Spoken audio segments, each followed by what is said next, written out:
السلام علیکم۔ آپ دیکھ رہے ہیں ورلڈ انفارمیشن چینل۔ میں ہوں آپ کا میزبان محمد شکیل۔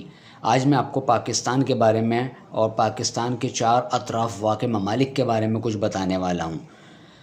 پاکستان جنوبی ایشیا کے شمال مغرب، وسطی ایشیا اور مغربی ایشیا کے لیے دفاعی طور پر اہم حصے میں واقع خود مختار اسلامی ملک ہے۔ یہ دنیا کا 5واں سب سے زیادہ آبادی والا ملک ہے، جس کی آبادی تقریباً 242 ملین ہے اور دنیا کی دوسری سب سے بڑی مسلم آبادی والا ملک ہے۔ 8,81,913 مربع کلومیٹر کے ساتھ یہ دنیا کا 33واں بڑے رقبے والا ملک ہے۔ اس کے جنوب میں 1046 کلومیٹر یعنی 650 میل کی ساحلی پٹی ہے جو بحیرہ عرب سے ملتی ہے۔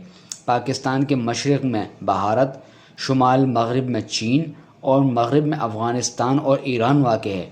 پاکستان کو شمال میں ایک تنگ واہ خان راہداری تاجکستان سے جدا کرتی ہے، جبکہ اس ملک کی سمندری سرحدی حدود عمان کے سمندری حدود سے بھی ملتی ہے۔ پاکستان ایک اہم خطے میں واقع ہونے کی وجہ سے دنیا بھر میں ایک ممتاز اور یگانہ مقام رکھتا ہے۔ پاکستان دنیا کے اہم ممالک میں جانا جاتا ہے۔